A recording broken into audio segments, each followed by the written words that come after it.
So, welcome everybody to Radical Anthropology.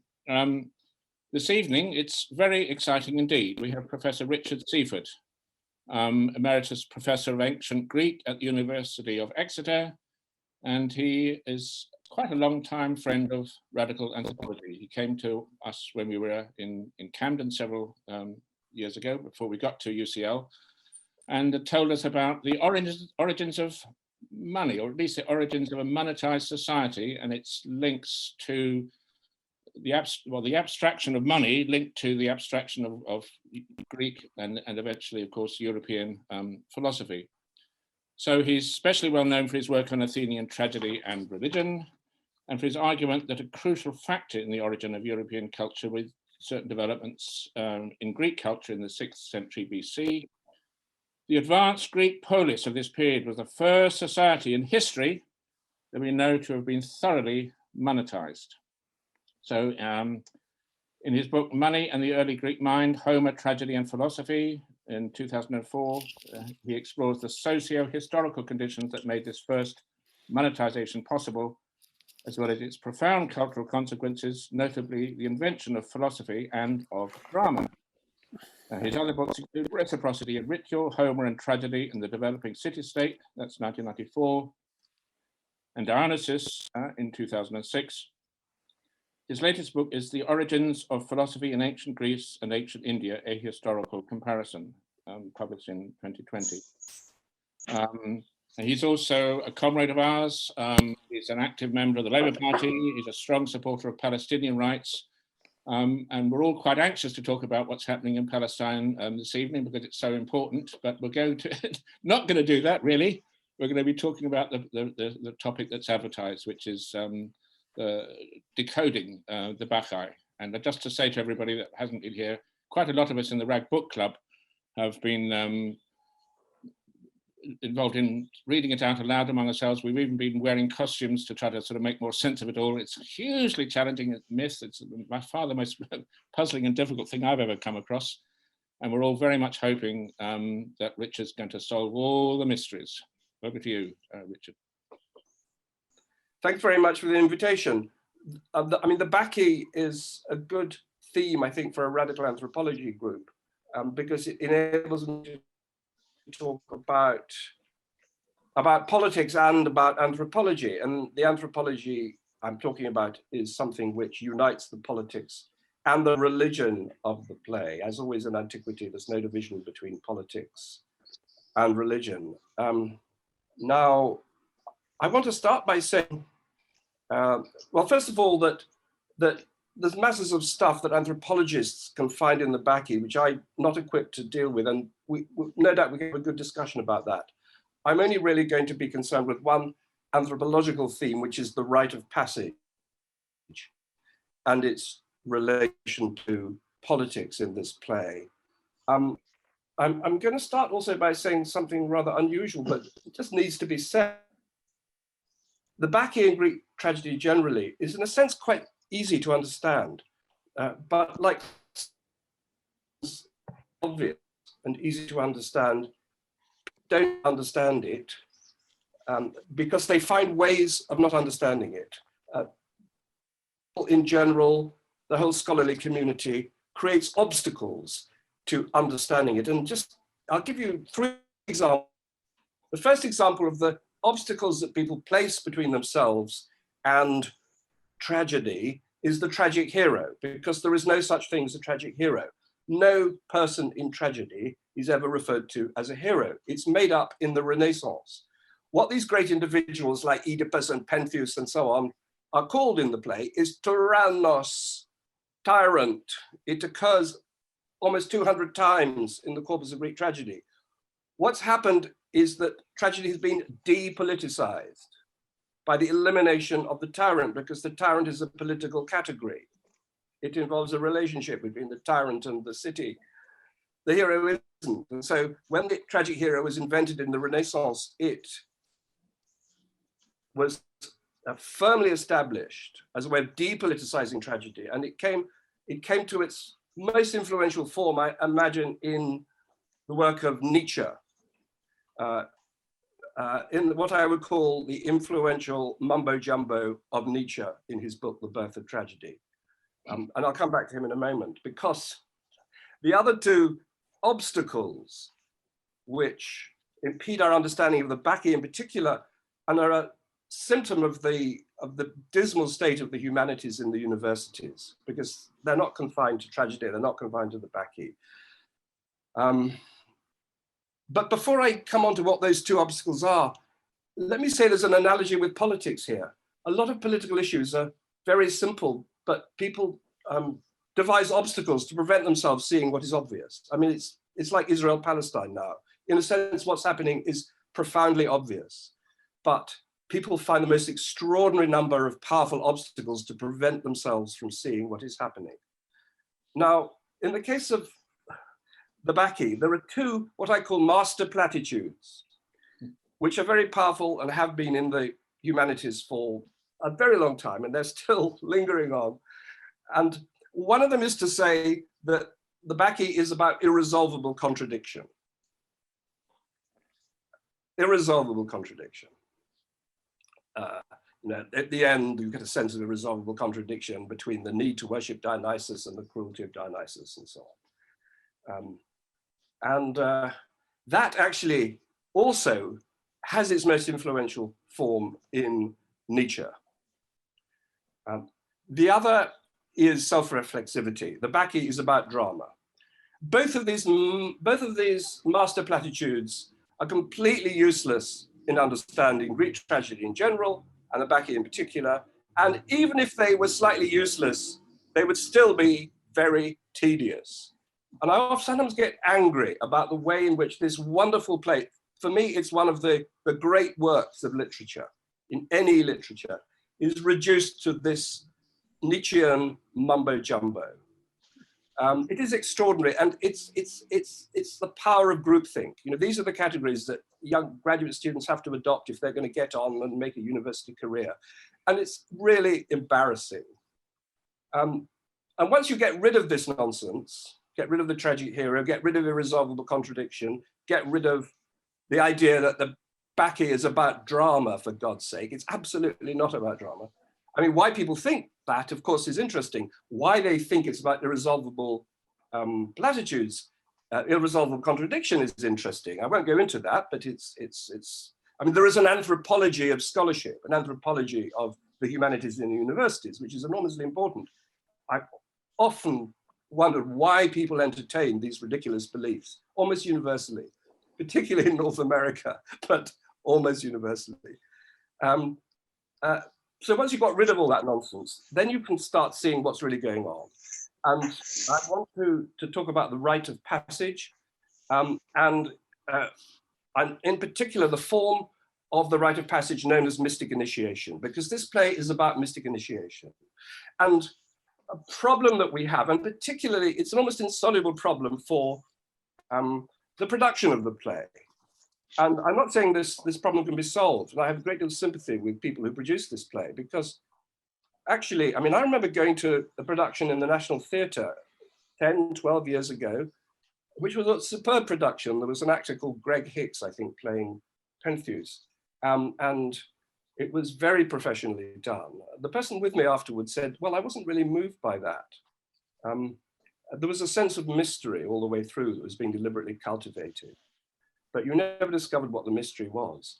But one of the problems about the Bacchae is that the people who produce it, through no fault of their own, haven't got the faintest idea what it is about, not the faintest. And the same is also true of very large numbers of scholars. You can still do a wonderful production of the play, but it has really nothing to do with what this play is about. Let me explain. It's about mystic initiation.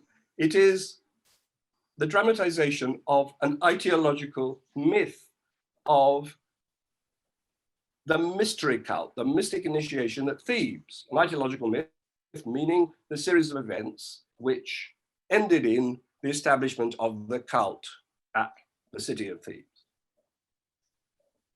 And as in other cases, as well as explaining how mystery cult got established at Thebes, it also crucial points in the play, reproduces features of the cult, of the mystery cult. So that's the key to understanding this. This is all in my commentary, by the way, but I think it's necessary to set it out in broad strokes. But for all the detail, you can look at my commentary. The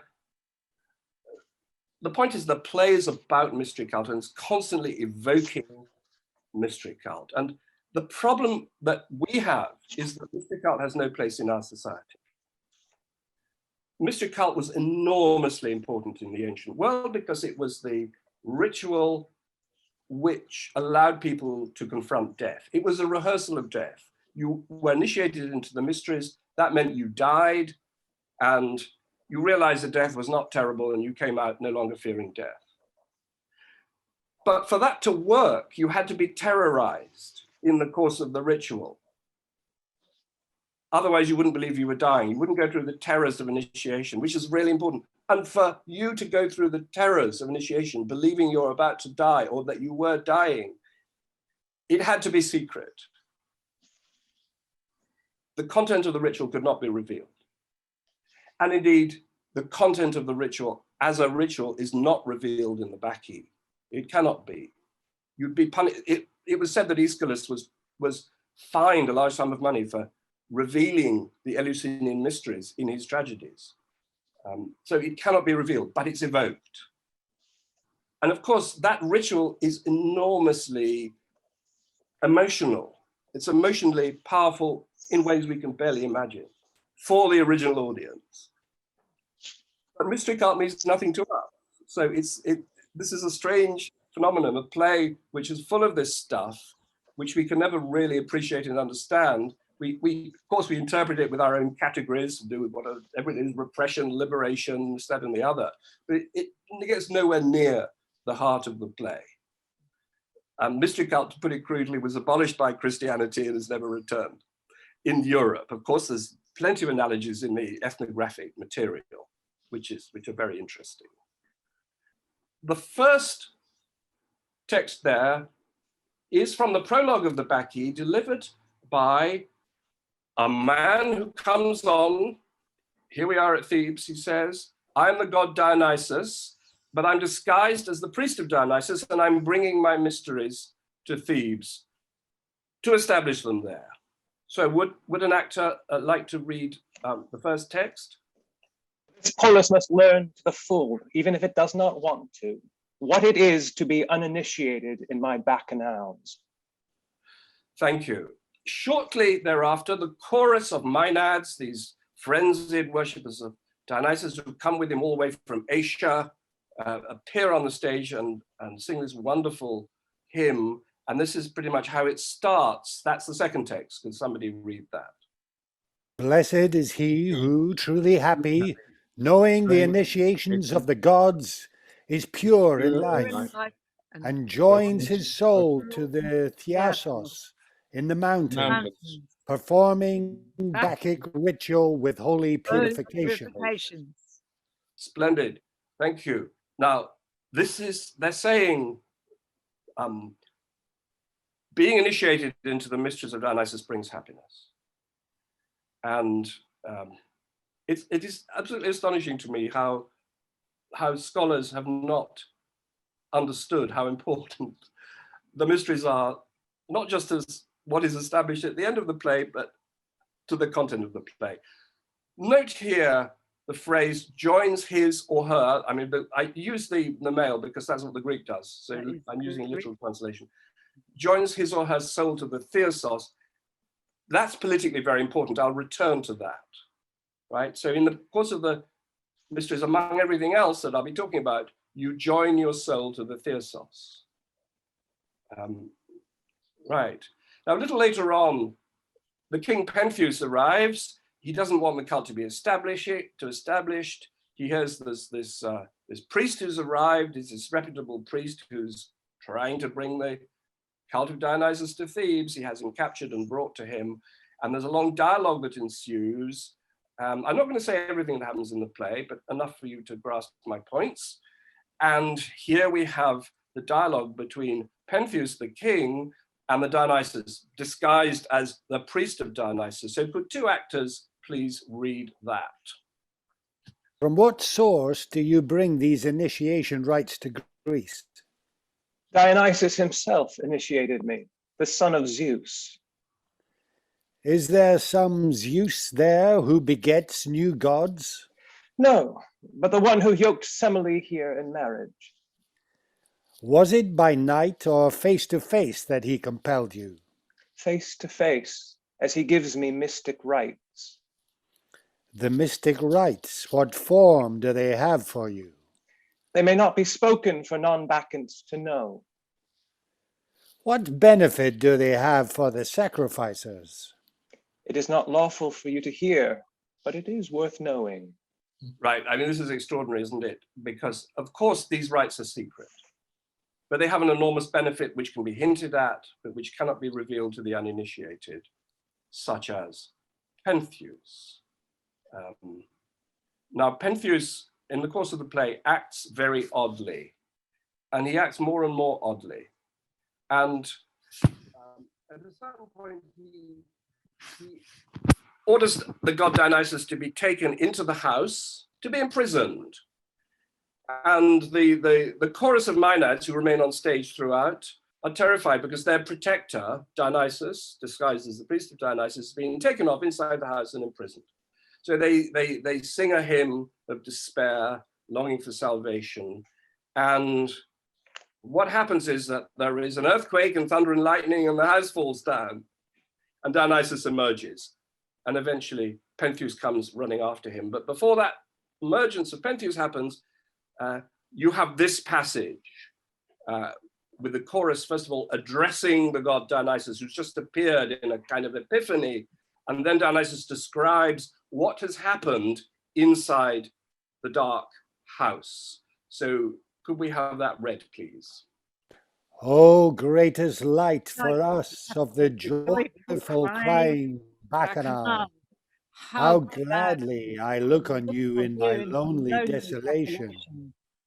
Finding a bull at the manger where he led me and imprisoned me, around its knees and hoofed feet he cast knots, panting out his wrath, dripping sweat from his body, biting his lips. But I sat calmly by and watched. During this time, Bacchus came and shook up the house, and on the tomb of his mother ignited fire. And he, Pentheus, when he saw it, thinking that the house was on fire, rushed this way and then that way, telling the servants to bring water. And every slave was hard at work, toiling in vain. And having abandoned this toil on the assumption that I had fled, he rushes, having seized a sword inside the dark house. And then Bromios, as it seems to me least, I say, an appearance, made a light in the courtyard. And he, Pentheus, charging against it, rushed and stabbed at the shining image, slaughtering me. Through exhaustion, he dropped the sword and collapsed. Thank you. Now, this is very odd. Pentheus is behaving very oddly. I think that will be agreed. I am astonished at the absence of attempts by previous commentators to explain the details of this oddity. It's almost as if they're saying, oh, well, tragedy is the sort of text in which odd things happen, odd things happen. And nobody's ever tried to explain what's going on here. I can still remember the excitement that I had when I realized for the first time that what was going on there was strikingly similar to what is going on in the text, which I shall now show you. And this is a text which is the most detailed account we have of the experience of being initiated into the mysteries. As I said earlier, it was secret. We don't know a great deal about the experience of being initiated into the mysteries, be they Eleusinian mysteries or Dionysiac mysteries, because it had to be secret. But writers do sometimes say stuff about it. And this is probably the most detailed account that we have from the writer Plutarch, writing at the end of the 1st century AD. Could someone read that, please? the soul on the point of death has an experience like that of those being initiated into the mysteries. At first, wanderings and wearying runnings around, certain frightening journey uncompleted in the darkness. Then, before the completion, all the terrible things, terror and trembling and sweat and amazement. And then a wonderful light, choruses. He is with holy and pure men and surveys the uninitiated mob being trampled by itself. Thank you. Now I make 3 points about this. One, I emphasize that this is the experience of dying in the mysteries. The soul on the point of death goes through this. Secondly, you have a multiple transition from terror to joy, from being an individual to being a member of a group. I say being an individual because look at the end of it. Once somebody is initiated and joins the group, they survey the uninitiated mob being trampled by itself. So when you're going through the process of being initiated, but you haven't yet made the transition, you're being trampled on by everybody else. It's a ritual which enacts not just death, but a sort of individualism, right? And then into this darkness comes the beautiful light, and you go into a world where you're at peace with holy men and so on and so forth. So it's transition from anxiety, terror to joy, from ignorance to knowledge, and from being an individual to being a member of a group. That's important to know about initiation. And this transition from being an individual to being a member of a group is politically significant. The other thing to say about it, of course, is that I can still remember the feeling I had when I realized that this is what is going on in the Bacchae scene. I mean, this is like, I knew what it felt like to be an archaeologist who just unearthed a treasure, right? But this was better because this text has been available for 2,000 years, since antiquity, and nobody's seen what's going on here. And it all suddenly fell into place. And all that stuff, this is the passage that was read out before, all these odd details can be shown to correspond to what goes on in mystic initiation. So the oddity of what goes on, it's not just oddity, which doesn't make any sense in Greek tragedy. Everything in Greek tragedy has a point. No detail is arbitrary. And so you have the light in the darkness, you have the sweat, and the elsewhere you have the trembling. And this is just one of a whole number of passages. I counted 80 passages in the Bacchae, which evoke mystic initiation. And once you see it, it all falls into place, right? Now, of course, when I was going through this process of discovery, I had to keep asking myself, but this is what lunatics do. Lunatics think they've discovered a pattern which nobody else has discovered. And they will hold on to that pattern regardless and fit all the evidence into it. Let me tell you, I was thinking that all the time. And then I had to say, no, this actually really is there. And of course, I've now had the gratification of other people believing me as well. So I can realize I'm not actually in a lunatic zone. And it's once you see it all, it's absolutely obvious. And it's what you should expect, because these aetiological myths generally do contain details of the ritual of which they are the aetiological myth. There's one detail here I will dwell on, which is this. Notice at the beginning, the chorus referred to Dionysus as greatest light. And this was a feature of ancient mystery cult, that the saving God is identified with a light. It's also a feature, incidentally, of the near-death experience, well documented in modern times. And incidentally, mystery cult is, in my view, a dramatization of the near-death experience. That's exactly what it is. Then go down further a bit, and then Bromius, as it seems to me, I say my opinion only, he made a light in the courtyard, and Pentheus attacks the light, thinking it's me. Now, in all the editions, up to my edition, That's changed because nobody can understand it. How can the guy think a light is a person? This is ridiculous.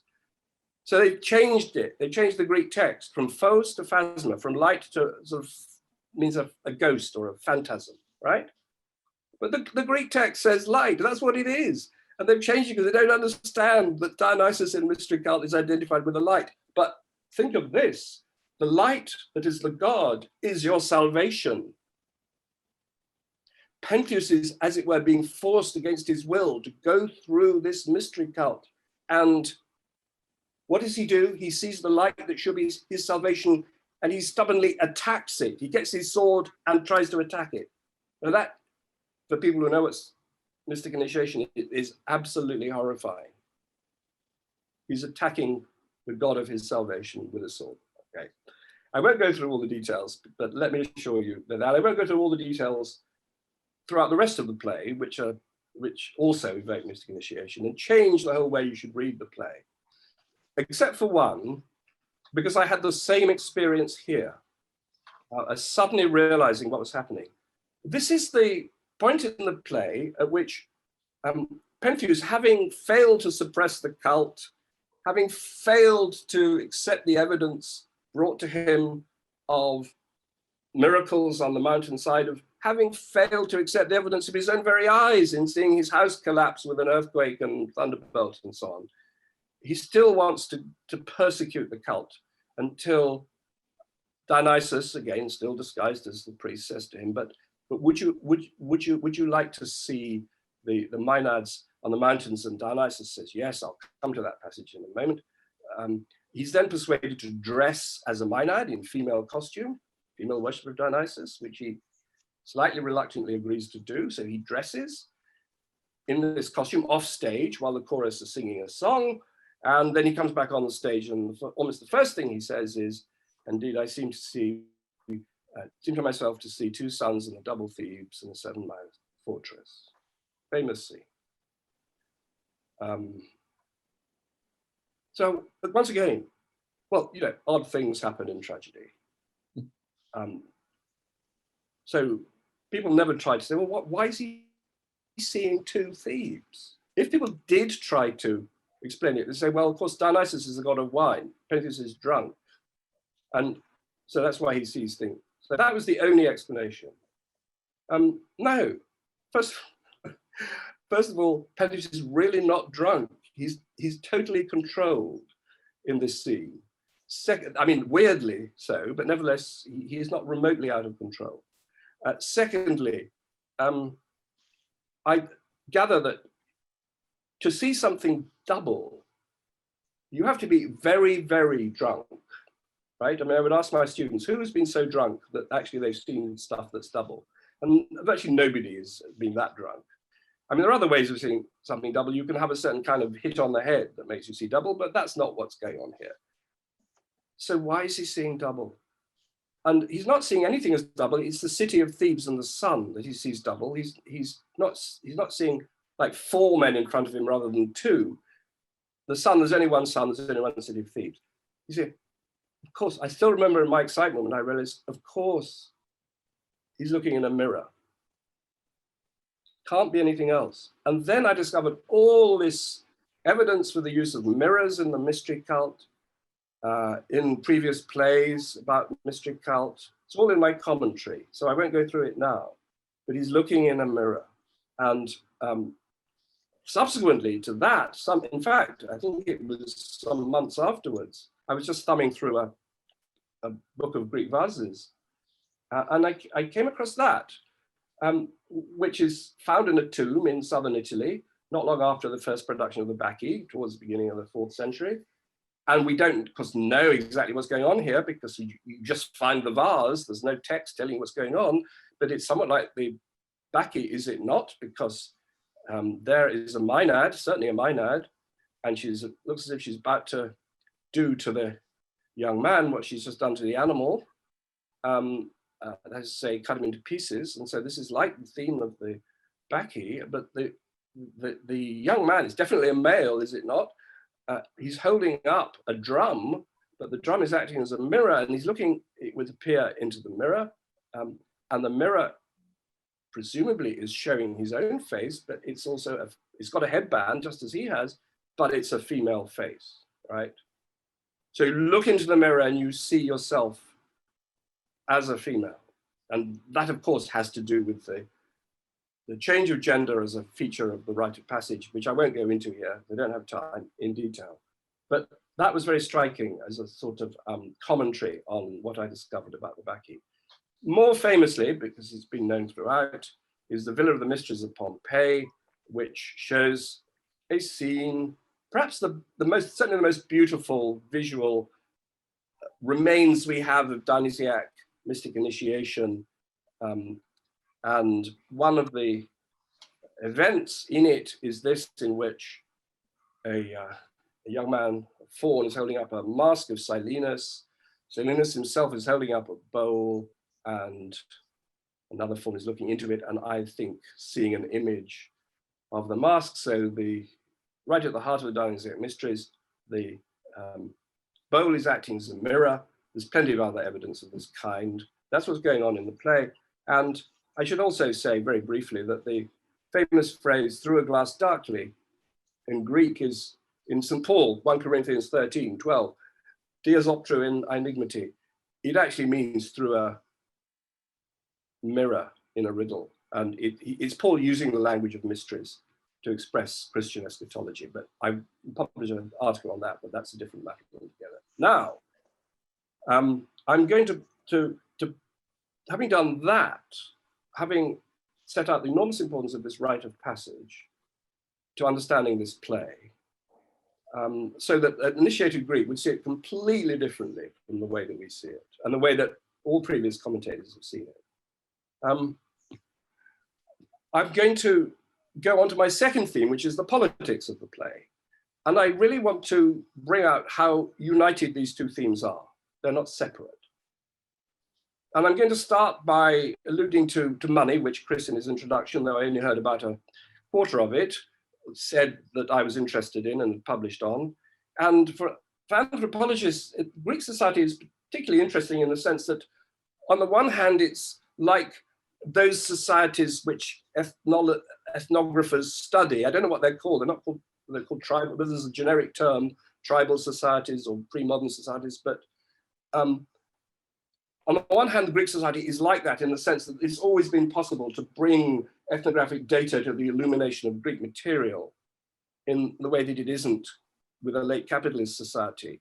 But on the other hand, Greek society is the first society to be monetized, and that makes an enormous difference to it. It's crucial for understanding it.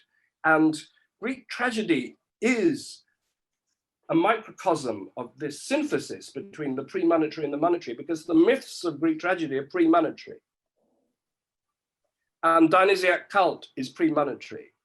But Greek tragedy is produced in the 5th century, shortly after the monetization of Athens through the arrival of coinage at the end of the 6th century. The bibliography on tragedy would fill more than my hotel room. It would fill several of the rooms I'm in this hotel. But I've never seen anywhere in it the most important thing about Greek tragedy, in my humble view, which is that it comes into being very quickly and mysteriously in the generation following the monetization of Athens. That has never been said. And again, once you see it, it all falls into place. It's obvious. But I'm not going to talk about that so much as the politics of the Bacchae, though it's connected with it. And I wanted to, this brings me back to what I was saying earlier about the powerful individuals of tragedy not being heroes, and never called heroes. They're called tyrants, tyrants, right? Now, the tyrant was well known as a new kind of autocrat. They're not like those kings in the pre-monetary world of Homer, but a new kind of autocrat who actually controlled society through control of the money supply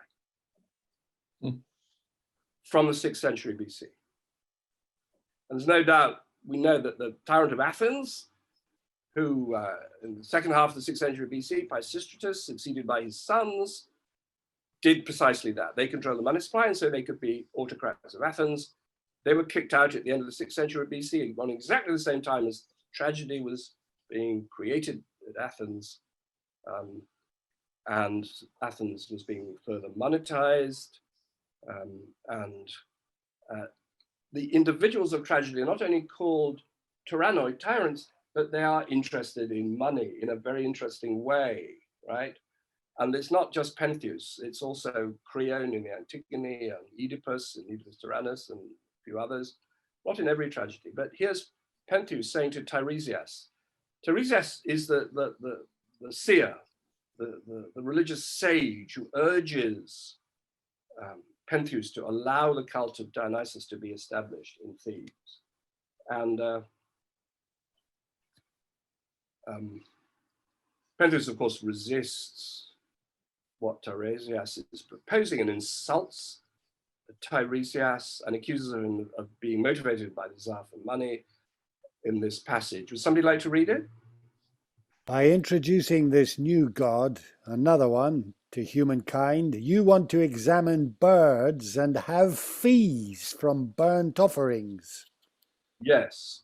Now there are other plays, particularly the Antigone, which have the same kind of thing. The tyrant accuses Tiresias of being motivated by money.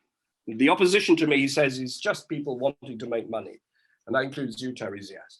And in that passage of the Antigone, and I've argued this in detail in print, it seems to me what is clearly happening is that the tyrant is projecting his own obsession with money onto his enemy, right?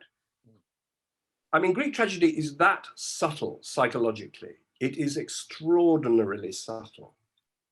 And it becomes clear from that other passage that this is what is going on. It's tyrants who are obsessed with money. We know that from Plato, we know it from Herodotus, from the historical and philosophical literature. It's not sages who are obsessed with money, it's tyrants. They live through money, they're obsessed with it.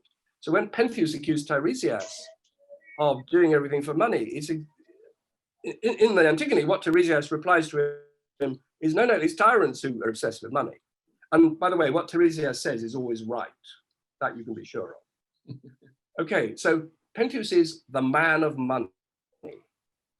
Could we have the second passage, please? This is the passage I mentioned earlier, where Pentheus is still intent on persecuting the Maenads, and suddenly Dionysus says to him, then read the passage.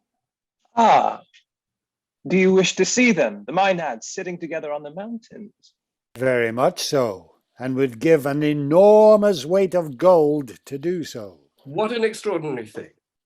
What an extraordinary. It reminds me, I remember standing in front of that wonderful Van Eyck in the National Gallery, and the person next to me was looking intently at it, and turned to their friend and said, did you know that this painting was worth 14 million pounds, right?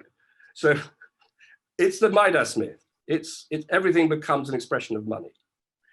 This site of the Maenads, this holy site, this site that actually also is a prelude to bringing salvation and being initiated into the mysteries, is evaluated by Pentheus in terms of money. He'd give a lot of gold to do it. This is astonishing. I mean, the trouble is we have this saying, oh, I give a lot of money to do X, Y, and Z. We don't think anything of it. In this era, it's quite a startling thing to say that I give a lot of gold to do this. It really stands out. Okay, so Pentheus is the man of money, and it's also the tyrant. And there, could somebody read that? This is the messenger who's just described all the miracles on the mountainside, and Pentheus still refuses to be impressed by the new cult.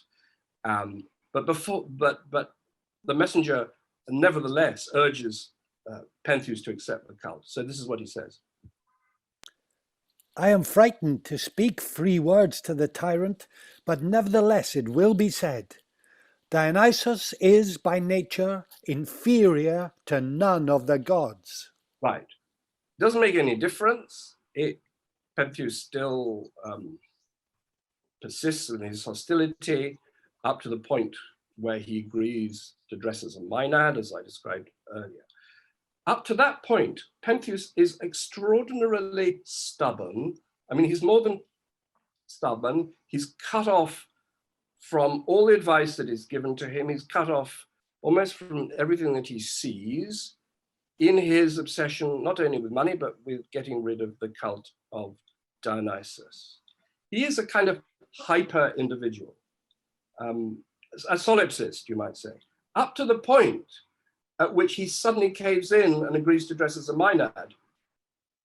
Now, at that point, people say, oh, he's being taken over psychologically by Dionysus. Well, yes, in a sense, that's true. But from my point of view, what's interesting is that is the point at which he puts on the clothes of the opposite sex. He becomes a Maenad. He's going through the initiation process. He's going through the initiation process. Despite himself, he doesn't want to. He's, as it were, being forced into it. And in the initiation, I told you earlier, you die. In initiation, you die. And the myths connected with initiation, whether it's about Dionysus or Pentheus, you die because that's what the myth has to say. The myth can't say you're saved in the end because the myth has to conceal that reality for the reasons I gave earlier. So Pentheus is utterly stubborn and autocratic, right up to the point at which Dionysus takes him over, and the initiation goes a stage further in the sense that he's dressed as a Maenad, and we're approaching the beginning of the end. Now, the point I want to make here is about what I promised earlier, the synthesis of religion and politics, of mystery cult on the one hand, and a central Athenian and Greek, but particularly Athenian political conflict between the tyrant on the one hand, the one person who controls the money on the one hand, and the people, right? We know that when the Bacchae was written, and indeed for previous decades, the Athenian democracy was terrified of the return of tyranny. Read Thucydides, Aristophanes. I only discovered this in the Middle Age, just shows how sort of depoliticized our subject became, that every Dionysia, the festival of Dionysus, where these plays were performed in honor of the god Dionysus, at every one, before the performance of the plays, somebody got up and issued a proclamation that whoever kills a member of the tyrannical family will be rewarded. That's just before the play started. All those books on tragedy never even mention that. I mean, this is depoliticization with a vengeance. I just happened to stumble across it, but when I was well into the study of Greek tragedy. And by the way, it's pretty odd they said whoever kills a member of the tyrannical family, because the tyrannical family had pretty much died out, but it was still a kind of symbolic thing, expressing the hatred of the Athenian democracy of the tyrannos, the tyrant. Now, the political point is that the mysteries bring people into a group. They, as almost the first passage I gave you said, happy is the person who is initiated into the mysteries and joins the soul to the theosos, right? It's a kind of, there it is again. It is a kind of collective consciousness that mystic initiation produces. And it is the complete opposite of the man of money, Pentheus, isolated by being a tyrant, isolated by money, who can make no connection with anybody. This is the central polarity, it seems to me, in the play. No, it's not between repression and liberation and all the other things that people think it is. It's a very simple one. It's the conflict between community and individualism. In this case, what you might call the extreme community of the Dionysiac Theosos, and on the other hand, the extreme individualism of the tyrant, with which the Athenians would be familiar even if they hadn't had a tyrant for many years, because they knew about the individualism of the man of money, just as we do. No? I mean, I propose that this polarity, which goes all the way through Greek tragedy, is something that politically should make an awful lot of sense to us in a world which is in a sense still dominated by the same conflict, whether you call them the 1% or the wealthy. We're still in this world in which men of money are ruling us, and opposed to them, we have the possibilities of joining ourselves to the theosos of the kind of community which in the Bacchae is represented in its sort of authentic, almost primeval form, right? And here's another passage, which I'll read. I can't read it actually because it's obscured by your photographs, but somebody else read that last passage. And they, the Maenads, move, raised like birds in speed across the understretch of plains. So there, having had the subjectivity in the first passage there of joining yourself to the theosos, here you have the objective reality of that miraculous phenomenon I'm sure everybody's been impressed by, when birds rise from the ground and move exactly in formation into the sky and away over the horizon. I mean, that is an astonishing sight. It's a miracle. I mean, we know now how it works, but of course they didn't, and for them it's a kind of miracle. And the Maenads are like birds who have, the god is as it were, making them act in impressive unison in this way. A murmuration of starlings. Yes, thank you. And here's my very last passage. So this is from the scene in which Pentheus is dressed up as a Maenad and is going off to be slaughtered. It's a sort of culmination of the whole initiatory process. And this brings together, more than any other passage, the two aspects of the action: the religious, the mystery cult on the one hand, and the political on the other. So could somebody read that, please? What is the wise gift, or what is the finest gift from the gods among mortals? Is it to hold the hand powerful over the head of enemies? No, for what is fine is dear always. Happy is he who from the sea escapes the storm and finds harbour. Happy is he who has overcome sufferings. In different ways one person outdoes another in wealth and power. Besides this, numerous people have numerous hopes. Some of them end in wealth for mortals, and others depart. But the person whose life is happy from day to day, him I call blessed. Thank you. So this is about the blessings of mystery cult. It frees you from what used to be called the rat race, struggle for power and wealth, from that kind of hyper-individualism. And it gives you a life that is happy from day to day because you have been initiated. And you will be like the members of the chorus who sing this song together in a unison. Even more startling in a sense is the first paragraph, which is a separate verse in the Greek song, which is saying, what's best from the gods? Is it to stick it to your enemies? No, because what is fine is dear always. That is to say, conflict between people is temporary. I mean, you win one, you lose another. Your enemy defeats you, you defeat your enemy. But actually, our criterion is permanence. And if you're initiated, that's permanent. So we reject the ethic of revenge. Oh, by the way, one of the really curious things about classical scholarship is that nobody can agree on anything. And there are people who think this means precisely the opposite of that. They think that at this point the chorus is saying, well, the best thing is to screw your enemy.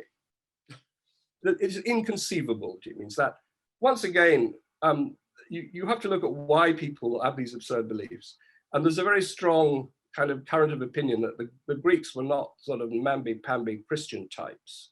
They were really keen on revenge, and so they imported this idea ludicrously into this text. Actually, the Greeks are horrified by revenge because revenge is what destroys societies, certainly in the time of Euripides. And mystery cult then is a way out of it. I would describe Athenian democracy as a mystic democracy. For various reasons I haven't had time to go into, I would say that the emotional basis of Athenian democracy was not voting. It was not all the elaborate mechanisms of democracy. It was the emotion, the collective emotion of mystery cult. A mystery cult was enormously important, we know, politically, for the Athenians. They had to perform these mysteries for the sake of the city. So I would baptize ancient Athenian democracy as mystic democracy, because it's based on the experience of being isolated as individuals, being trampled on in the darkness, in fear and anxiety, and then experience the transition to communality, joy, light in the darkness. A ritual, incidentally, which you can still experience in the Greek Orthodox Easter ceremony. It still survives into that. So at that point, I think I should come to an end. Thank you for reading those texts so very well, and thank you for listening. That is my email, right? Now, if we don't sort it all out in discussion and you want to put a query to me, you're welcome to do so. I mean, that was absolutely amazing and wonderful. But before I sort of chair and let people speak, can I just put in something here in response to happy is he who from the sea escapes the storm and finds harbour. Yeah. Because in my book, Blood Relations, when I talk about the rainbow snake, and in particular the Jungian ritual enactment of the rainbow snake myth. Now this is a male initiation ceremony within which absolutely no question about it, you die. You go through all the psychological reality of dying, and you get covered in blood and you're back in the womb. The point about it is that it's secret, and women are told that it would be an absolute disaster for them to menstruate in synchrony and cover themselves in blood and be swallowed by the rainbow snake. It would just be death. Mm. But then the point is that Lloyd Warner, the ethnographer, was able to really gain the trust of the Aboriginal men going through this. And this is in response to happy is he who from the sea escapes the storm and finds harbour. The meaning is like this. This is the meaning of getting swallowed and destroyed by the snake. The meaning is like this. Suppose you and I have come a long way and we reach a good camp and our people have one house empty and it is a good place for us and they take us in and put us in it. We get in that house and have a good sleep and no one can hurt us because we are friends. That blood is just like that. It makes us feel easy and comfortable and it makes us strong. It makes us good. Now that's the Aboriginal informant explaining the secret of that form of death. It's when you're with your own blood through the initiation and you're home and safe. I'll leave it there. Yeah. Right, any responses or questions? Camilla. Yeah, well, I I wanted to have a bit of a go here, and I hope you don't mind if I have a bit of a kind of expound a little bit, because there is also a danger of depoliticization on the basis of gender, and the elephant in the room here is Minads.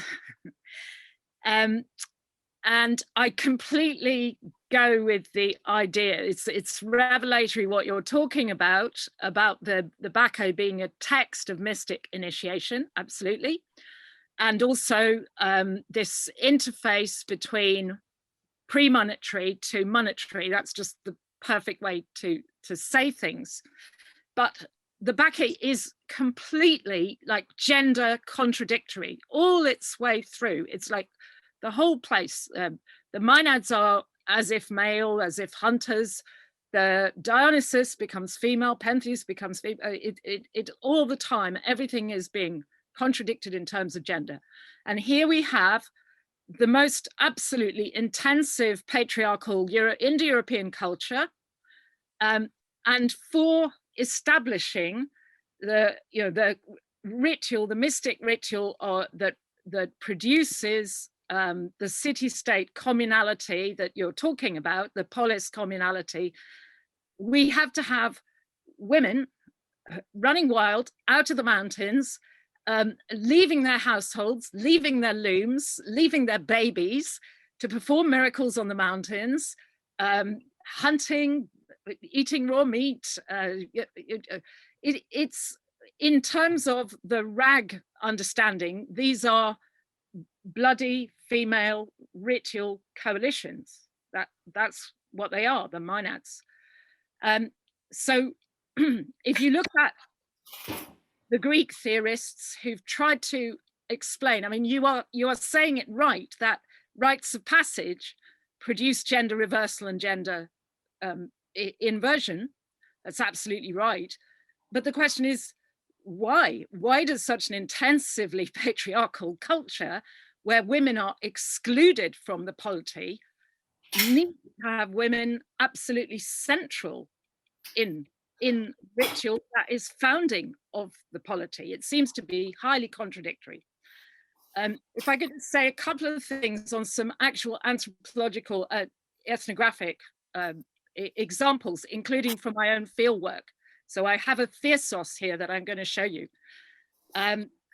So the classic anthropology example here would be Max Gluckman's Ritual of Rebellion, a famous essay, which was actually, I don't know if you know that essay, Richard, I'm sure you might have come across it. You do. So it was actually given, yeah, it was actually given as a James Fraser lecture, and talking about divine kingship and the overthrow of the king, and talking about women's rituals. So he gave a beautiful depiction of Zulu women's rituals when women had to become cattle herders. They became completely male. They would insult men and completely reverse the gaze. They would start to sexually insult men whilst they were themselves dressed as men. And they had to do this in order to make the crops grow. And if they didn't do it, that the crops would fail, the elders would be in despair and so forth. So it was a kind of cosmology. And Gluckman also compared this Zulu material directly to classical material on the gardens of Adonis, the growth of the gardens of Adonis, and so and things like this. So that is the kind of classic text. But if you go, I've done a lot of investigation of gender in African initiation rituals, but I have actual fieldwork experience of women's rituals of reversal, and this is a thesos. It's a beautiful, it's actually a Narechanda from Hadza ritual of initiation, female ritual of initiation, the Maitoko. And so what would happen, the Hadza are hunter-gatherers in Tanzania. So what would happen is the cohort of girls who are menstrual girls, it's a girl of a menstrual cohort, they have these sticks, they're very hard, it's hard wood, and they're chasing after the young men, the hunters who are disarmed, and the girls are hunters, and they hunt for days, they hunt the boys with these, and they have fights, and it's all a kind of play, but it's also a sex war, it's also a battle. Now, when you read that passage of the first messenger's speech of the Kithairon, they're coming down, the maenads are all calm on the top of Kithairon, and then they realize that men are spying on them, and they calm down, and like the birds that you say, they come down the mountains, and they tear apart bulls, and they steal children, and they have these weapons, the theosoi, and they're wounding men who cannot wound them. Well, it's exactly identical to the situation that we have with the hunter-gatherer initiation, where the girls have disarmed the boys, and even the Hadza stories tell of the ancient girls of the Maitoko, that's the equivalent of Hadza maenads, who were so fast, just like the Kitha, that messenger's speech is saying, they're so at speed, they fly so fast that they can spear the man with the theosoi. Okay, and around Hadza country, even in that small corner of Africa, other rituals of reversal, the Isanzu neighbors, the women, in order to make the rain fall, they have to become as if men, they have to be rude again, and they have a cave where they're worshipping snakes and so forth. and then Tatoga people, cattle people. So you have it with hunter-gatherer people, you have it with farmers, you have it with cattle people. It's like all over. Okay, so it's like something pervasive. It's like something quite central. And in the understanding of Rag's viewpoint on what is the origin of ritual power, how does ritual power work? This mobilization of ritual power fundamentally in female thiasoi, exactly, ritual coalitions, is part of the sort of center of our theories. So what I want to ask Richard is, after that long, detailed bit of a journey of ethnography, is just where does he situate, how does he view this gendering in the Bacchae? How is it that women running wild and free of patriarchy and taking part in these sacred theastoi, they're women on sex, you know, how does patriarchy create civic order through that? I mean, it just seems so contradictory. Yeah, thank you. I mean, let me say immediately that my choice to not talk about that aspect of it, which you've so eloquently provided us with, is not because I don't think it's important. It's the reverse. It's almost too important. And given 45 minutes, you know, I had to be selective. And the other reason is that it's actually, it's more difficult in a way. I mean, obviously it's enormous, what you've described is enormously important. And the comparative material is enormously interesting.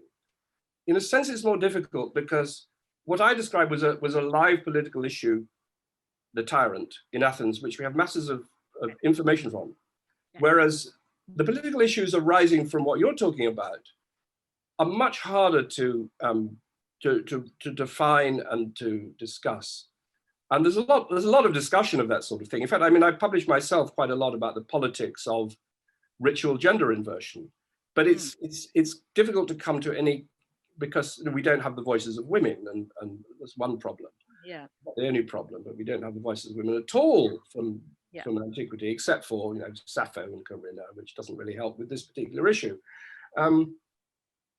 But as you were talking, it occurred to me to suggest, well, first of all, I'll just state the fact that there were female rituals in Athens. This is just as a well-known fact, but it's good we establish it. There were female rituals in Athens, which were firstly regarded as enormously important for the well-being of the city, and secondly, no men were allowed, right? They were, and in fact, I mean, the Maenadism is in some forms one of those rituals, and not only in Athens, but elsewhere. So everybody would agree it was enormously important that women perform these rituals.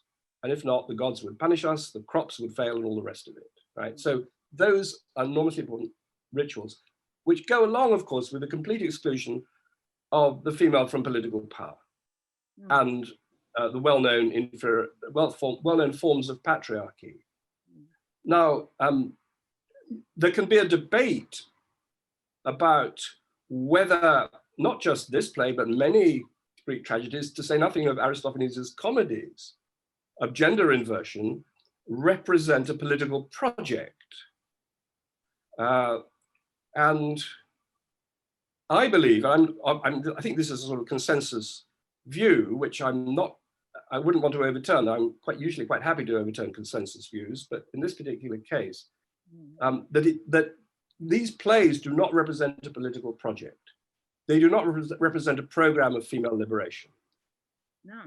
From which we get no other evidence than any other play. Incidentally, there's an interesting point you could make about this, which is that there are lots of fantasies of female power in Athens. I mean, there's a whole play of Aristophanes, the Ecclesiazusai, in which the women just take over and run everything. Family. And Lysistrata is a bit similar. Lysistrata, Thesmophoria, Zusai, the Yes.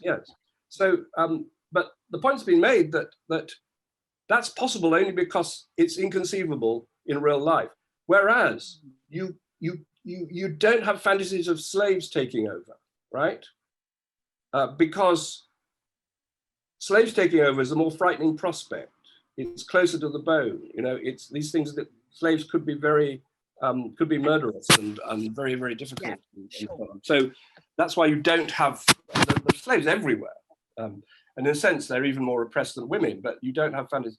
Yeah. Okay, so what's going on here? I mean, one old way of thinking about it was that, which I don't believe really, is that these rituals are, they from a functionalist point of view, anthropologically functionalist point of view, they operate as a kind of safety valve, you know, in which women's feelings are catered for by these rituals. And there's some suggestion of that. In the Lysistrata has a woman who's saying how proud she is to perform all these ritual functions. She clearly gets status and satisfaction from this, which no doubt women did. But the safety valve theory, you know, is pretty crude, really. One point that I would make, which I don't think I've seen made before, is that if you compare the mystery cult, I mean, with many other similarly structured rituals around the world, and often the similarities in structure and detail, as you've given us examples, both you and Chris, are really quite striking, then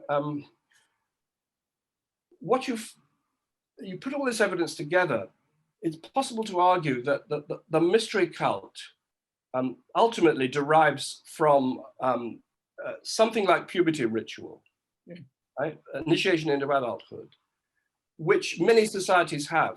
The Greeks also had puberty rituals, but they were somewhat attenuated, right?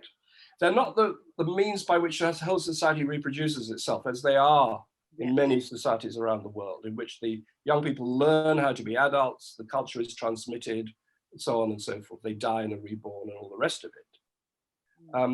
The Greeks, they have much milder puberty rituals, much stronger mystic initiation rituals. So it's as if, to put it crudely,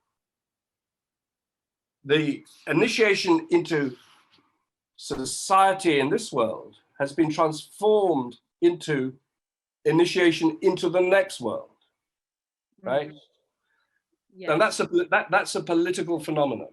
Yes. And it's a political phenomenon which very likely involved the marginalization of the female in the city-state. Definitely. So that's a very broad suggestion, but of course it's very difficult to prove all of that. It would have to be done at a have a big project to show that that was the case. But that, I would think about it on those lines, yes. Could I just say something about the sun and the moon? Because I think that's important as well. So I mean, we have in RAG scholars who worked out, or I think they've worked out, Lionel Sims in particular, what was going on with Stonehenge over here and Avebury Stone Circle and those massive monuments. And the idea is that in proportion as a society starts losing touch with the moon, so in proportion as women stop, for sexual political reasons, stop being able to synchronize their menstrual cycles with each other using the moon as a clock, the moon's death followed by resurrection is kind of in so many societies seen as a model and a sort of promise of life after death, and therefore of cyclical renewal and fertility. And as soon as you start losing the moon, losing touch with the moon and moving over to a solar calendar, the fear is, of course, that winter will stay winter and won't be followed by spring, and death won't be followed by new life, and the fertility will be lost. And it just seems to me that in the play we're studying now, we have this Dionysian cult, but there's a kind of feeling that the life of the city simply lacks that rhythmicity, that periodicity, that rhythm. And the way to kind of sort of is a kind of compromise. At least the women can go out and do their thing and do their lunar, menstrual, death, new life, bloody rituals to sort of help make sure that despite everything, despite the sort of comparative barrenness of the city, life can go on and death can be followed by new life. So that would be that certainly seems to be what Stonehenge and Avebury Circle are about. They're about trying to manage the transition from gender equality to patriarchy, from the sun, from the moon to the sun, but do it without leading to a terrifying situation in which death is just permanent. Death is death, and that's it, and there's no new life. Yes, I would add to what you've said the fact that the other instance from this culture, this pretty much the same period, of a myth which is aetiological for the founding of mysteries and also preserves details of mysteries, just as the Bacchae does, is the Homeric hymn to Demeter, which is the aetiological myth, the explanatory myth for the founding of the Eleusinian mysteries. And in that play, there are lots of, in that narrative, it's not a play, it's a narrative, there are lots of details which evoke and derive from the initiation into the Eleusinian mysteries. But the play also contains a traditional myth in which women, of course, are central. Now, women were not central to the Eleusinian mysteries. Of course, they were initiated just as they were into the Dionysiac mysteries, but the priests were male. The main goddess is a female, Demeter and Persephone. You have a Iacchos added who's associated with Dionysus, identified with Dionysus, who is male, but the dead is a female. And in the Homeric hymn to Demeter, Demeter is the main character. But the second main character is Persephone, her daughter, who is very closely associated with the moon. And what happens at the beginning of the narrative is that Persephone is out picking flowers, Flowers. useful flowers. The earth opens, Hades comes out in his chariot, drags her down to her wedding in the underworld. For the Greeks, wedding is it's the same as funeral, in effect. Wedding and death are the same thing for the woman. Drags her down, she undergoes, she eats a pomegranate seed, which embodies menstruation. And Demeter goes and tries to find her. She's disappeared. And the first person she asks is Hecate, who is the moon, and Hecate doesn't know. So she goes to the sun and asks the sun, where's my daughter? And the sun, who sees everything, says, oh, I know where your daughter is. She's gone down to Hades. And that sequence embodies this ancient transition that you're talking about, from the moon to the sun, embedded in what then becomes merely mystic initiation. It's lost its central connection with agriculture, with the moon, not only with agriculture, it's lost its central connection with, in order, first the female's connection with the moon, which is associated with menstruation as well as with pomegranates. And then you have agriculture, because Persephone is the corn maiden. She's turned into the corn maiden, and the sun is dominant, replaces the moon.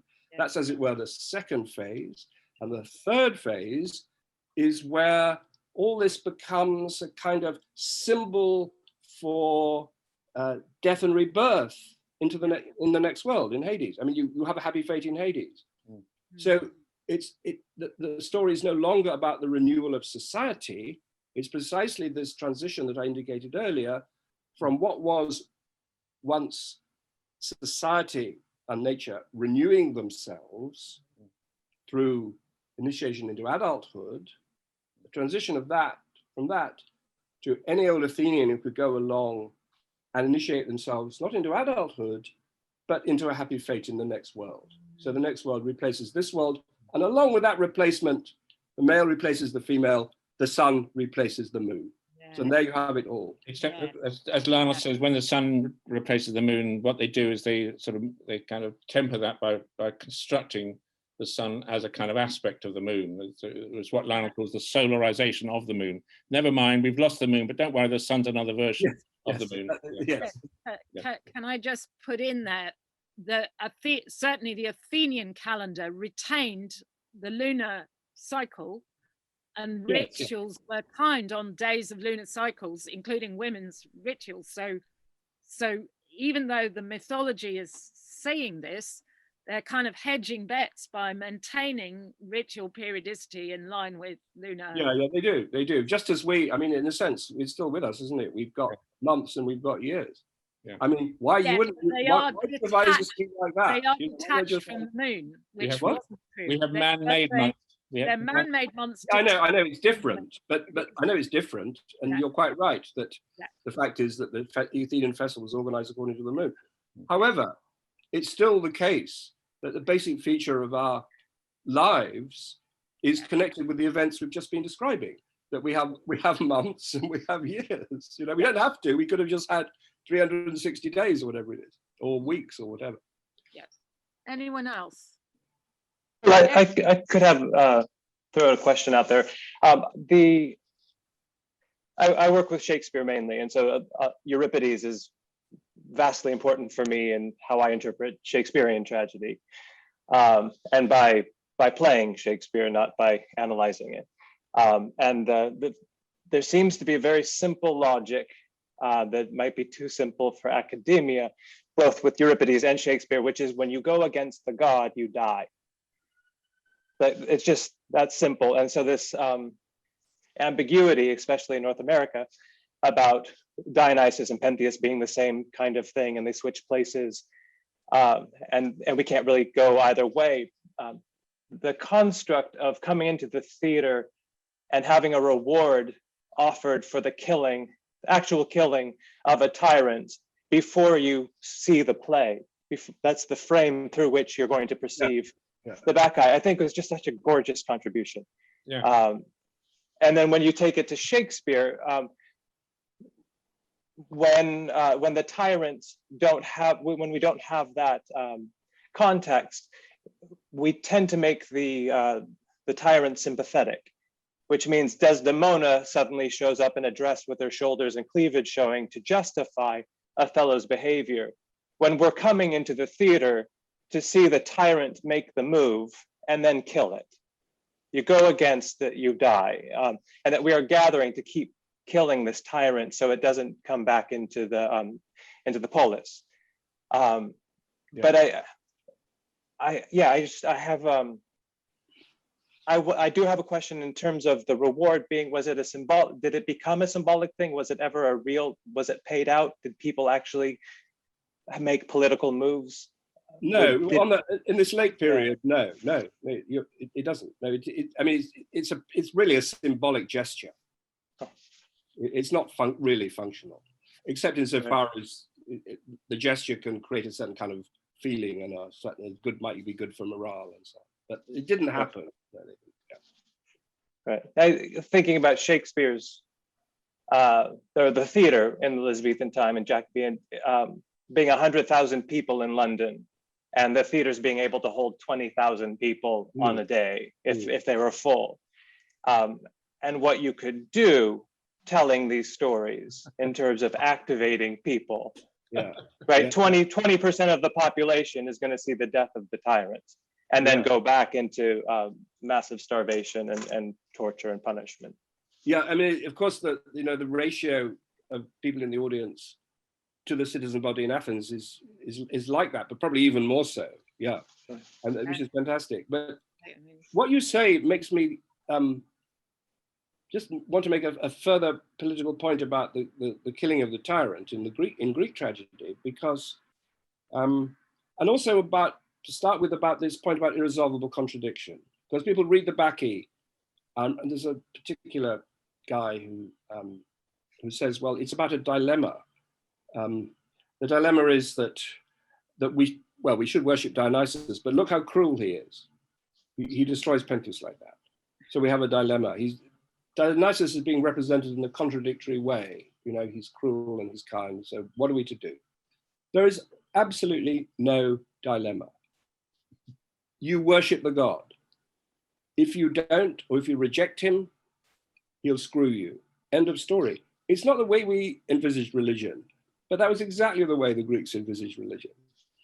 And there were good from an astrological point of view, it's really important these people do worship the gods, because if they don't have that communal feeling that prevents them being murdered in their beds, right? I mean, they have to worship the gods. And anthropologically, very good reasons for that, but they didn't think anthropologically. They said, you've got to worship the god, otherwise he'll screw you, right? It makes awfully good sense. So there's no dilemma. Now, come to tragedy, and what you find is that, of course, and the same is true of Shakespeare, there's enormous sympathy with the people who get screwed, who are killed. With Pentheus, with Agawe in the Bacchae. So what do we do with that? Why aren't they just villains? Well, you might say, well, if they were just villains, it would be melodrama and it wouldn't be so good. Well, that's true, but that's not the real reason. Or at least it's part of the reason. But remember, what's crucial here is that the family is destroying itself, right? There is no case in Greek tragedy of these pitiful deaths being inflicted by anyone other than a family member. And of course, you can think of similar perspective on Shakespeare. So it's not just people being killed, it's people being killed by their own family. So there are always going to be conflicts within the family. And most of the pathos is about that. But in Athenian tragedy, there's a very good political reason for that. Because if the tyrannical family destroys itself, which it does in almost every tragedy, the people don't have any responsibility for doing it. And that's really important, because if you kill somebody in the ancient world, you can look forward to their relatives taking vengeance on you. I mean, it's the relatives who take vengeance on you. They may use the state to help put you away, but it's up to the relatives. They're not state prosecutions. They're one family taking vengeance on another under the vague control of the state. So killing somebody is always about avoiding subsequent vengeance. If you put the family killing itself, that's kind of perfect, right? It's got this political function. It's not just an aesthetic thing, it's a political thing. You get the best of both worlds, or best of three worlds, because you get rid of the tyrannical family.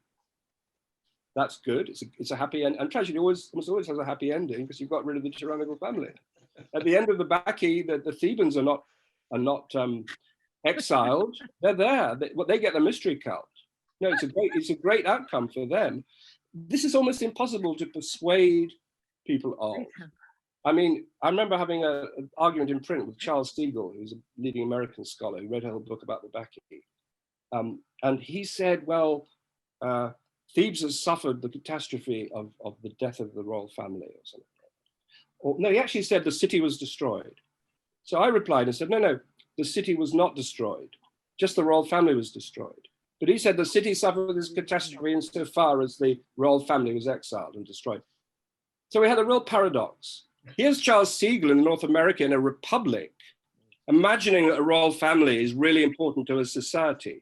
Well, here's me living in a monarchy who is saying that these Greeks were only too happy to get rid of these royal families, right? But Thebes really prospers from this play because they get rid of these royal family. And so that's one point, but there's obviously enormous pathos, because on the one hand, you're getting rid of these people, on the other hand, you're shedding tears for them because they're not just villains, right? They're mixed and they destroy each other. And the fact that you're shedding tears from them increases your feeling of non-responsibility for their death, right?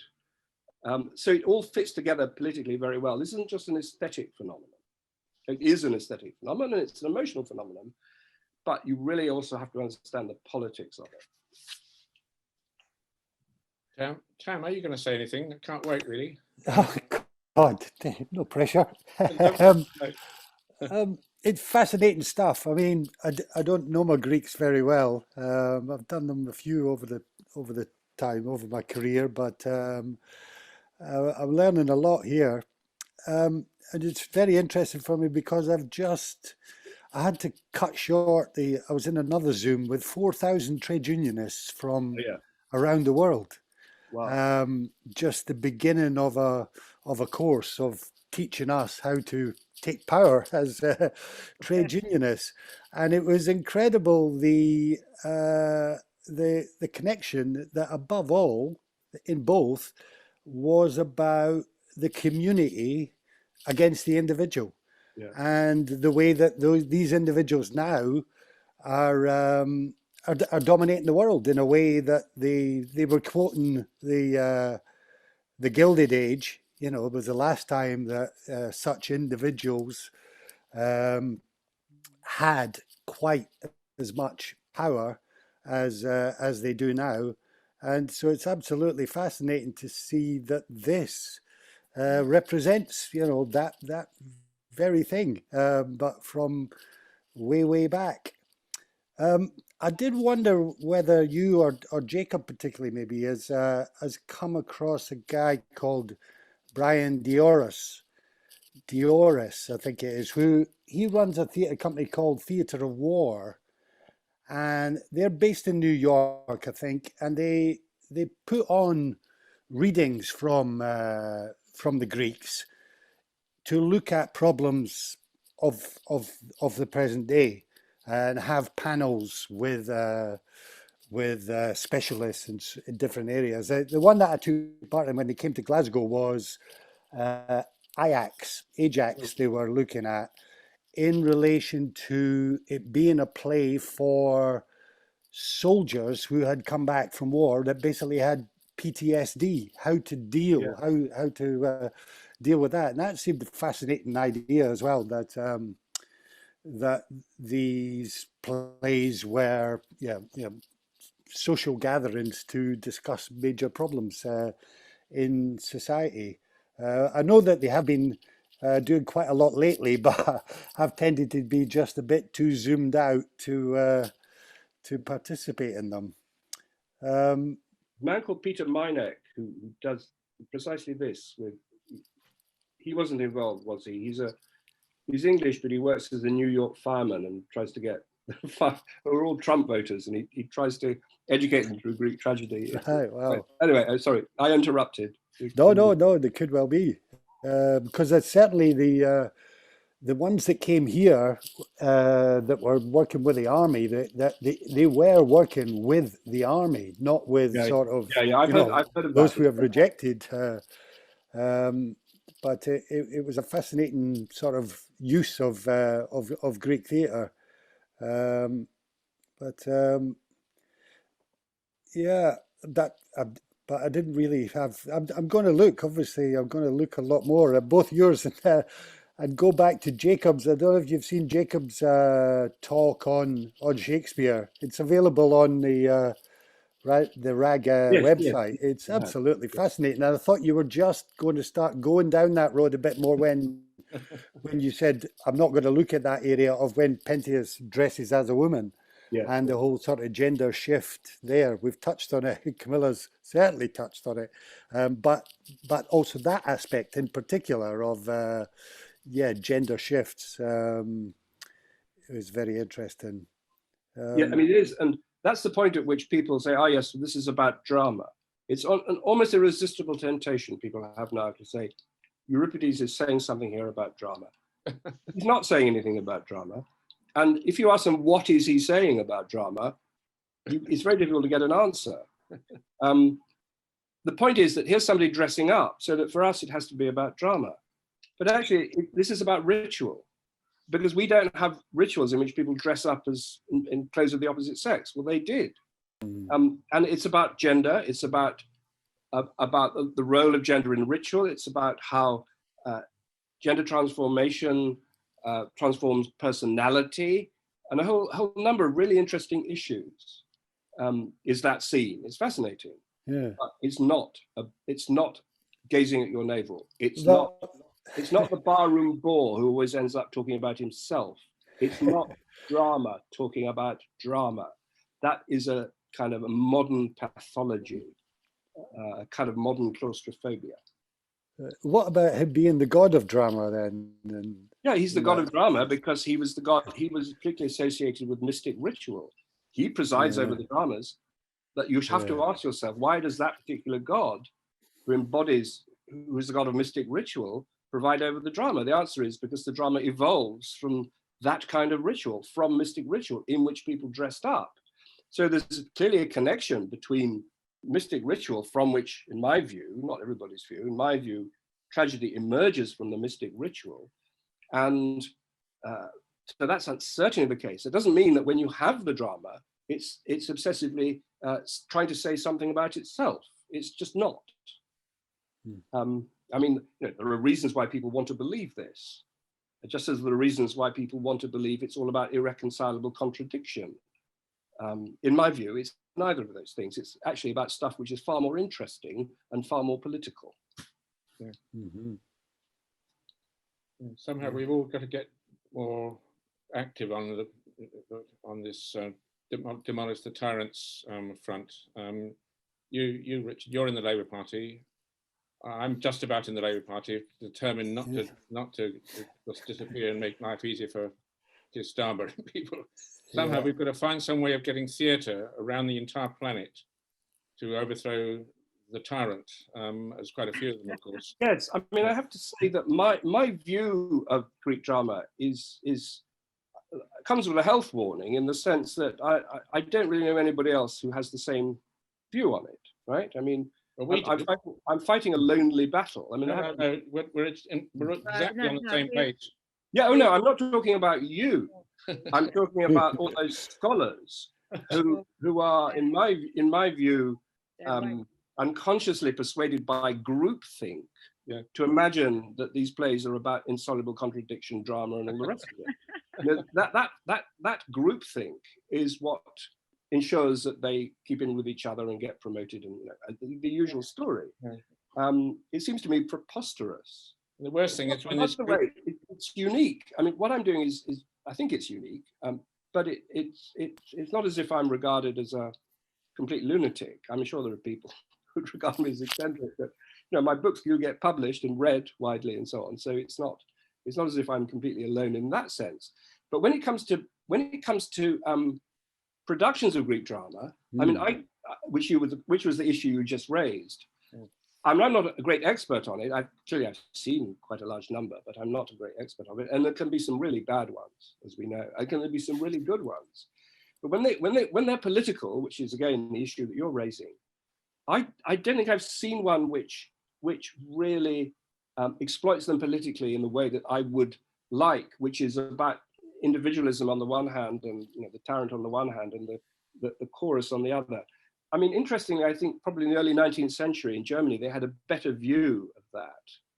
The idea that the chorus represented the people, and then there was the prince, so there's a conflict between the people and the prince. That's a view which Nietzsche attacks vigorously in his Birth of Tragedy, 1870 or wherever it is, which I think is the silliest book ever written about Greek tragedy. Enormously influential. He's the one who's not responsible before, but he provides a definitive account of tragedy being about irresolvable contradiction. He actually says it's got nothing to do with politics. He takes contradiction, which for Hegel, of course, is something that can be resolved and which is political, and which Greek tragedy is concerned with. He takes that in order to be anti-Hegelian, to react against the master. He says contradiction in tragedy is not political, is metaphysical, and so it's insoluble. This is what's called a higher bullshit, right? But it's complete nonsense. It's elegantly expressed mumbo jumbo, and it's enormously influential because people like the idea of an irresolvable contradiction. Why? Because we live in a society of irresolvable contradiction. I mean, Hegel didn't. Hegel lived in a society in which he thought they could resolve the contradictions. Nietzsche's living in a society when Hegel was deeply engaged politically and was a follower of the French Revolution all his life. Nietzsche's life consisted of living out of a suitcase, going from one place to another, despising politics, living on a small income, and having no connection with anything really, other than his own melancholy. And so these are, the modern academic, I have to say, is more like Nietzsche than like Hegel, right? I mean, the modern academic is much more of a loner, politically detached, more like Nietzsche than like Hegel, which is why Nietzsche's ideas sort of fit the epoch so well.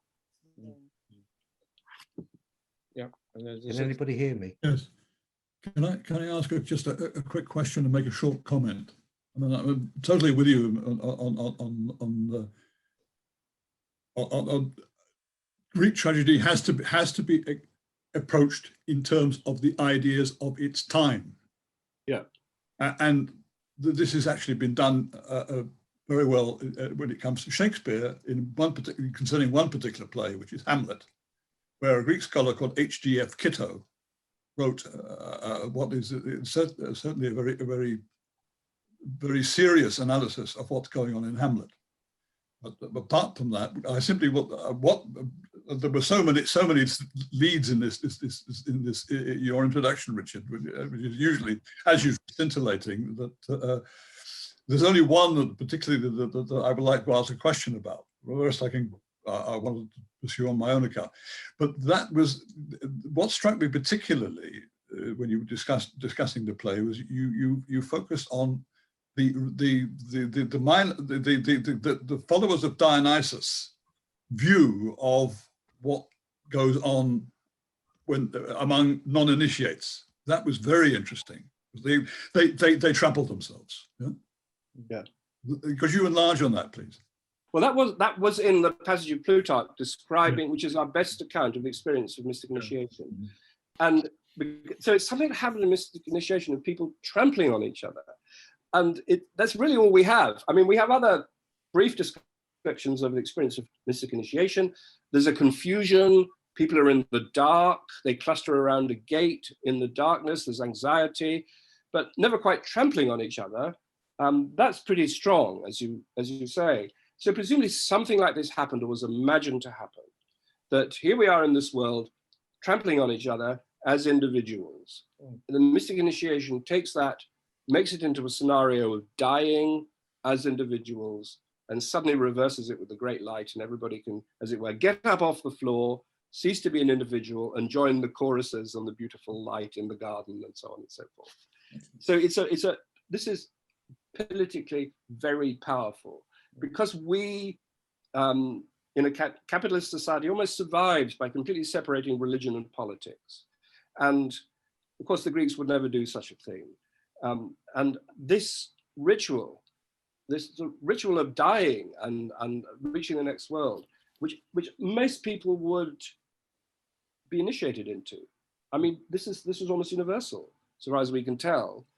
It was a good idea to do it, because if you didn't, you wouldn't get the benefits of a happy fate in the next world. So why not do it? People did it. It was a mass event. And as a mass event, with this structure of moving from this kind of frenetic individualism to togetherness in the sunlit garden, they would have staged it in some way. That is politically enormously potent. And if you actually look at Aristophanes' frogs, we haven't mentioned, that is almost the proof of what I'm saying, because what happens in that play, the Athenians are in a terrible state. We know they were in a terrible state. They were especially at civil war. So it's decided they have to go down to the underworld in the frogs, because Aeschylus and Sophocles and Euripides, they're all there, right? And there's a dispute between Aeschylus and Euripides about who the best poet is. But the point is, you need a tragic poet, right? So they go down to get a tragic poet to bring him back to this world, and they choose Aeschylus, who is supposed to save the city. But fundamental is that in the underworld, what do they find? They find a chorus of initiates, of Eleusinian initiates, because that's what initiation does. It puts you in a happy place in the underworld. So the underworld for these people is full of Eleusinian initiates performing the Eleusinian mysteries with torchlight, with dances, with processions, with all the rest of it, right? They're performing the Eleusinian mysteries in the underworld, and they're happy about this. And moreover, they are saving the city as they do so, right? This is the image of coherence, which will save the city, which will show that the city is cohesive. I have a PhD student who's got a book on all this, which is shortly to come out. He, by the way, is my age. He was 40 years a banker. He's 40 years a banker. He then decided to do a PhD in classics. His book on this subject is about to be published. So it's never too late. It can happen. It can happen. Hello, if anyone can hear me, it's Carlos. Yeah, we're nearly. I can hear you. Yes. Oh, wonderful. And I was wondering, wanted to turn back to what Chris said earlier about the Stonehenge and monuments and stuff.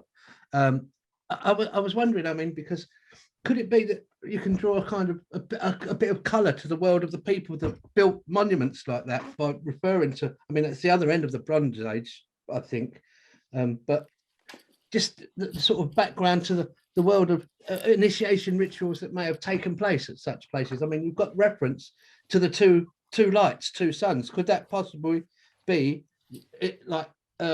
reference to there being two, like one in this world and in the underworld, another world? So you're transitioning. Yeah, I mean, I think one thing there, my answer is absolutely not. I see no connection with Stonehenge. However, what I do think that's right. I think you're absolutely right about, which initially I didn't see myself when I did this stuff, was that it is about the sun in the underworld. There being a sun above and a sun in the underworld. I think that is part of what's going on here. So I think that you've got that, because when people go down into the underworld, in Aristophanes' Frogs, it's said to the Dionysus who's going to go down there, you will see there a light just like here. It's going to be sunlight in the underworld. And they say, the initiates say, the sun shines just for us, right? So the happiness in the next world consists in having the sun down there. And in fact, there's lots of evidence with this extraordinary idea. It's the light in the darkness in the underworld. And I haven't fully worked it out, but there must very likely there's some connection with these two suns, because the idea is, you know, the mirror doesn't just reproduce things, it gives you an insight into a reality like that South Italian vase painting, in which you look in the mirror, you're a man, you're male, you look in the mirror at yourself, and what you see is a female. So mirrors don't just reflect, they reveal. So thank you for that. Yes, that's right. Yeah. Just you might want to have a look at the Vimeo that we put up following Lionel's talk on Silbury Hill, and the picture is just a photograph, but it's of the moon. Silbury Hill was of course white and spherical in a huge lake. The moon below the horizon. The moon there's another moon in the underworld. It's astonishing, yeah. And you can actually see a picture. You can see a photograph. It is it's like what you were saying when you something that sort of light goes on in your head when you're reading the play. When you know that it was so important to go into the underworld and find the moon there, you can then you see Silbury Hill and you wonder, why do they build that huge hill in the lowest possible place? And then you look at it from this particular place on the river and you see it. My God, that moon's below the horizon. It's astonishing, like another moon. I think we've run out of time. As it's almost 8:30. Does anyone else want to sort of say anything quick to close? Or Richard, do you want to sort of close it? And then we just need a little announcement of what's happening next week. Well, I've said enough. So all I will say, thank you very much for an excellent discussion. Can you hear me? Can you hear me? Yes. Yes. Oh, Chris, can you, yeah. Okay, well, I do. Could I just quickly say about Lionel's talk the other week? He also said in the middle of the mound of Silbury Hill, they found an inverted lake built upside down with all the stones and the mud holding it in, as if a mirror from the underworld to this world. That was all. Yeah, thanks, Carlos. But the trouble is, we're just finishing now. But that is. There's somebody else who had something. There was a female voice which was trying. Yeah, it's me. Hello. Can you hear me again? Yes. Chris, yes. Can you hear me? Or yes, come on, for goodness sake, yes. Sorry, yes. But I've been asking for years and nobody's heard me. And maybe it's too late for me to ask more. I wanted to ask something about snakes and kinship and the mythology. And maybe it's too complicated, but I think it says something about the layers of Dionysus, that there is kind of an old Dionysus and a new city-state Dionysus going on here in these stories. I'm not sure, it's maybe too complicated, but what it goes back to what you're saying about the family destroying itself. All the Theban family are snake people. In fact, all the people in Thebes are snake dragon people. Cadmus, Tiresias, and they keep switching their genders with snakes and so on. So this is the constant motif, and they all turn into snakes at the end.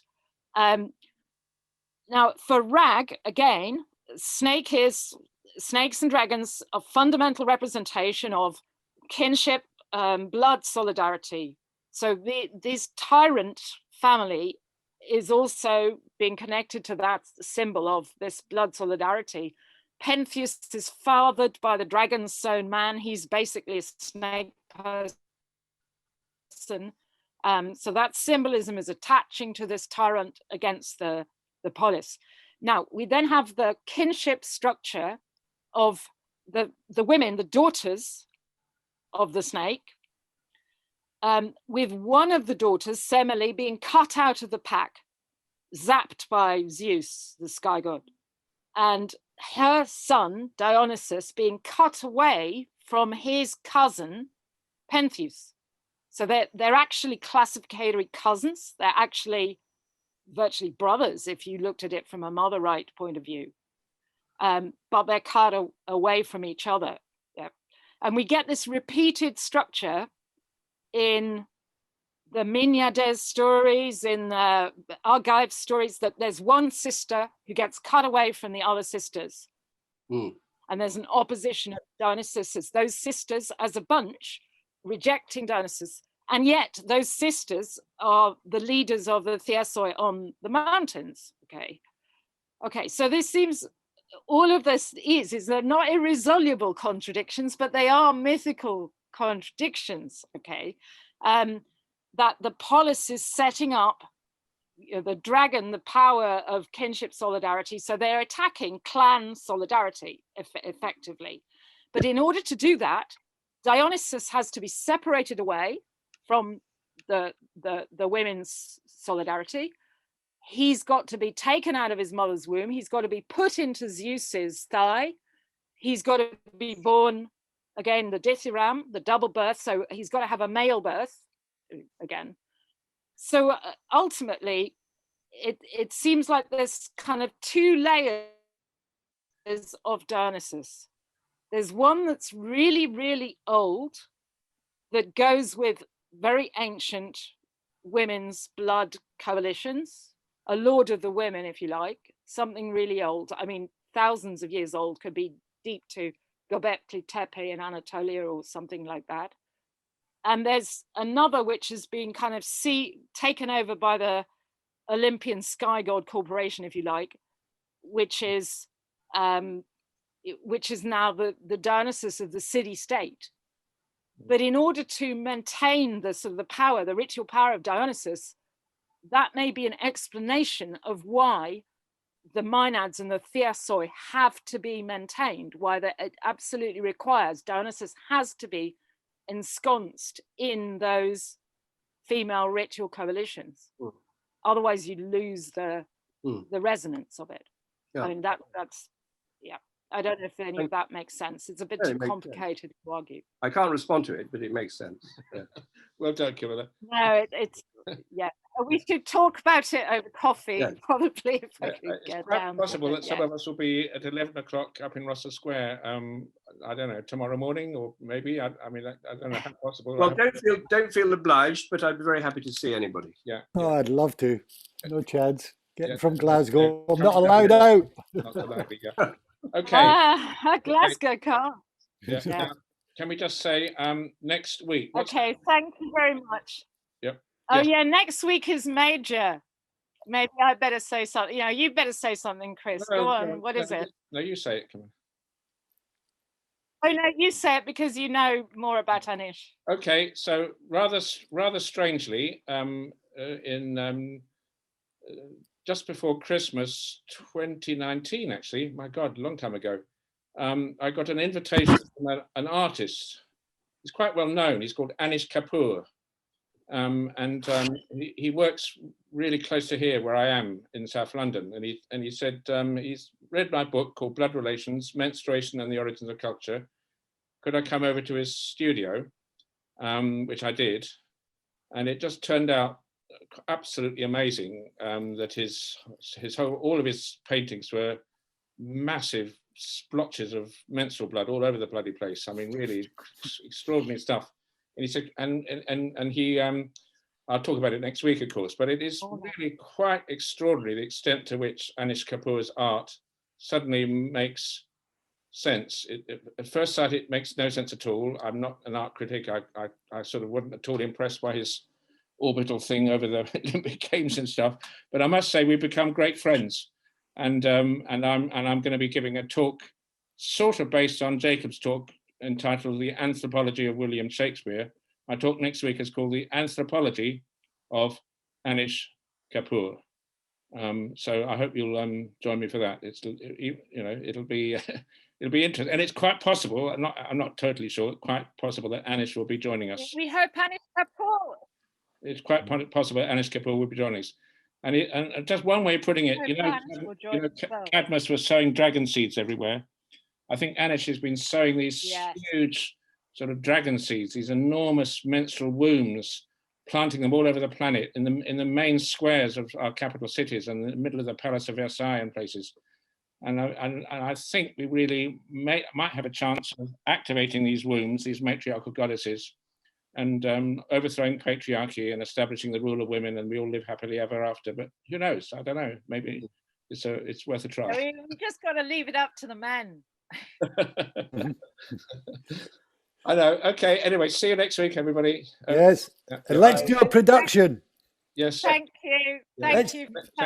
Let's do a production of the Bacchae with you, Richard. Definitely. Okay. Yes, that's right. Absolutely. Yes, of course. We should do that. Seriously, we should do that. Seriously, we should do that. We've got the resources. We have. We've got abundant resources to do that.